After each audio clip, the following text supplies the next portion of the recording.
All In Sports Network. We love sports. How's it going, everybody? Ben Peck here on the All In Aggies YouTube channel. On today's show, really want to focus and actually start with recruiting.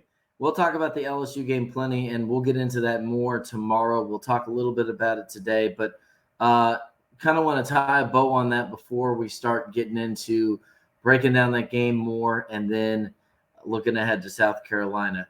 Going to be a little bit of a shorter show today just because, we have those Monday press conferences with Coach Elko and all the other coaches.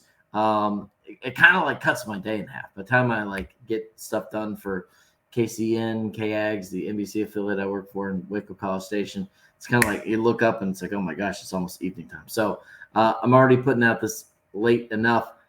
I'm going to have a lot ready for a lot of different sports, by the way, on Tuesday's show. But as we mentioned, and don't want to bury the lead, it was a huge weekend for Texas A&M.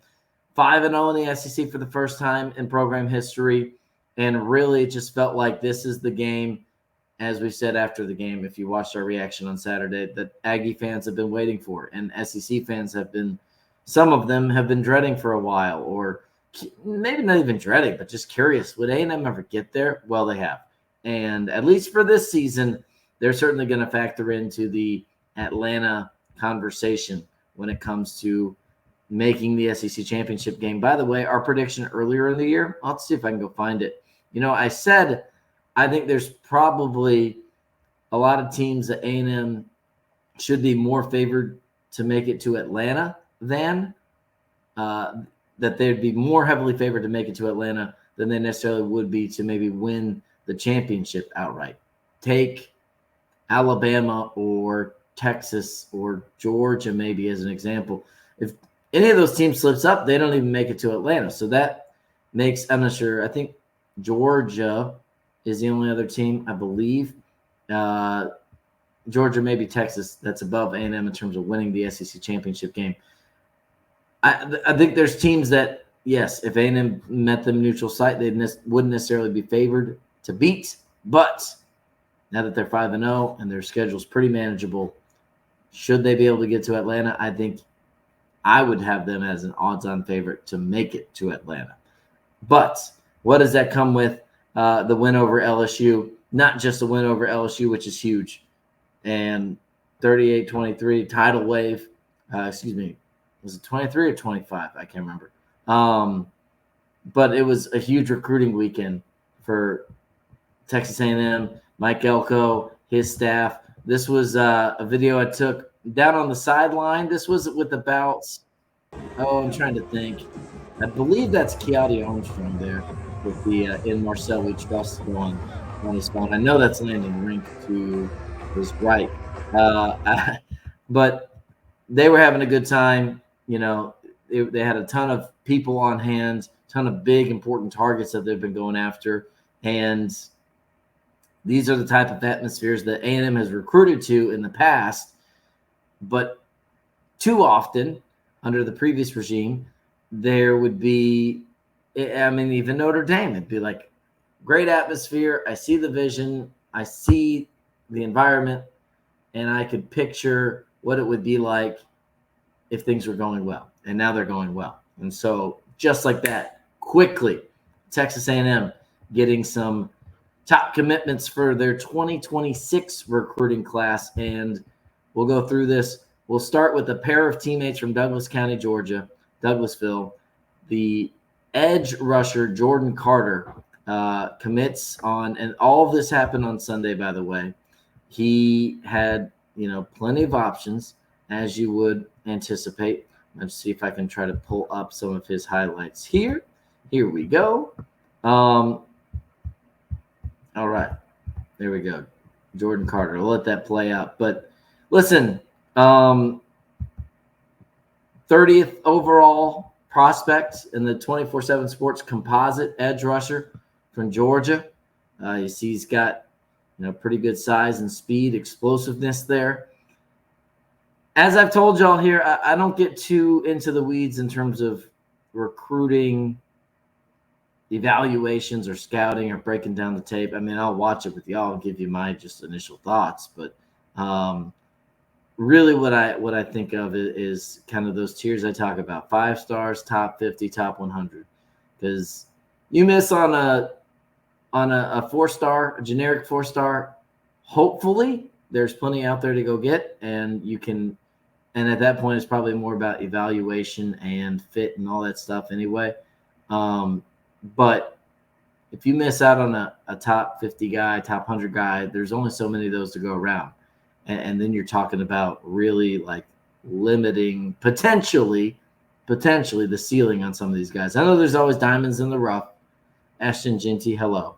But Jordan Carter here, he's ranked number 30th in the 2026 class, which would be, if he holds that, in 5-star territory, because that would make him a top 32 prospect, and 32 end up with those 5-star rankings. His teammate, receiver Aaron Gregory, also committing to Texas A&M. He is, I believe, 6'3", 6'4". Got some pretty good hands, good ball catcher. From what I gather, from what I hear, that's what the streets say. Aaron Gregory, the 38th overall prospect in the 2026 class. So he's a guy who you could see becoming a 5-star by the time we get to the end of the day with the 24/7 composite. I usually go by 24/7 composite, by the way. That's just, I don't know if a policy of the show, but just for y'all in terms of my referencing of rankings, if you're ever curious. But Aaron Gregory, very nice to have that 1-2 punch with Jordan Carter and Aaron Gregory committing on the same day after both visiting Kyle Field. And really less about them. I mean, it is about them, but I think just as importantly, it tells you how impactful and how notable that environment can be as a selling point. And, you pick up 2 guys just like that. I know they've been working on them from before that, but, you get them in here and you get 2 commitments, boom, boom, from teammates nonetheless. Certainly would suggest that things are heading in the right direction. You got a lot to be excited about. The last guy Texas A&M receives a commitment from is Samu Moala. Samu Moala from Lawndale, California, linebacker. He is, hold on, I'm going to see if I can pull that up here. Bear with me, folks. Again, trying to get used to these new tools at our disposal. There we go. Samu, 6'4", 225, linebacker, tight end. He is able to do a little bit of everything. Really, what stands out to him is he can do, hold on. There we go. Had the crowd in my ears there. He can play sideline to sideline from these reports, and he's probably going to be, I saw a 24/7 write-up on him. I think he'll probably morph into more of an edge rusher type linebacker, a la maybe Nick Scordon. I mean, that would be ideal, obviously. But Moala, he is a 172 composite linebacker, as I said, from California. A&M's, by the way, had a decent amount of success in California, the Golden State. They, Houston Longstreet coming in. They've got a few other guys in the 2025 class, and then this one here. I believe that puts them up to about 6 commitments from 2026, 6 or 7, and amongst the best in the nation for that time period. So Texas A&M trending in the right direction. It is 7 commitments, and in the 24/7 rankings, the second best commitment, second best recruiting class for 2026. Right now for 2025, I believe they're sitting at 7. That's where I got that number from. That is indeed correct. So yeah, I mean, timeout, by the way, in terms of that 2025 class, to be able to recruit maybe a top 5 class when it's all said and done, after the transition, the portal. Now A&M hired early in the window, so that helped. But just in terms of getting everyone set, the ground running. But really impressive to basically you got a top 5, top 10 class of commits off a vision, right? And now you're going into 2026 off what is hopefully a reality. And you're starting to see that a little bit. Obviously, the more the wins pile up, the more momentum. There's that Texas game is going to be huge, man. I mean, you thought the LSU game was a crazy atmosphere, and it was, but especially for recruiting purposes, man, if they go into that game 9-2, both teams 9-2, or both teams 10-1, one of the teams 10-1, that is going to feel like a legit playoff game. Like, this is for making the playoffs. Maybe it's for Atlanta, who knows? But if A&M can get to the point where that's a meaningful game and they come out on top, look out now. Look out now. Elko already cooking. So that's kind of your recruiting wrap-up. Again, just to refresh, you've got the top 30 edge rusher Jordan Carter from Douglasville, Georgia. You've got Aaron Gregory, number 38 overall wide receiver, and then Samu Moala, 172 linebacker from California. All right, and then finally, before we wrap up today, speaking of what they're saying on the streets, all the talk on the Twitter sphere after the LSU game, aside from BJ Mays being hysterical, there was this one clip that you probably saw from Mike Elko talking about that culture that he sells to recruits, he sells to the current players in the transfer portal, the vision he has for this program, what makes it different, what makes it real, in his words.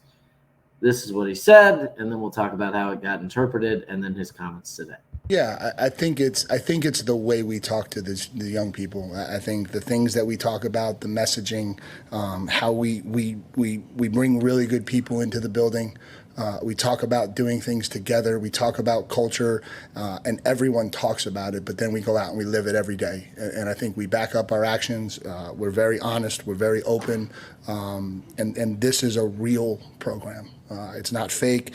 It's not a politician running this program, talking fast and BSing everybody. This is a real program. And for all the recruits out there, this is a real place. And if you want to be really good at football, you should come here, I think is how he ended that. Did you catch that at the end? This isn't a fake politician spewing BS, fast talking. I'm paraphrasing. I can't remember the exact order of all those modifiers. But, a lot of people, of course, thought Jimbo Fisher.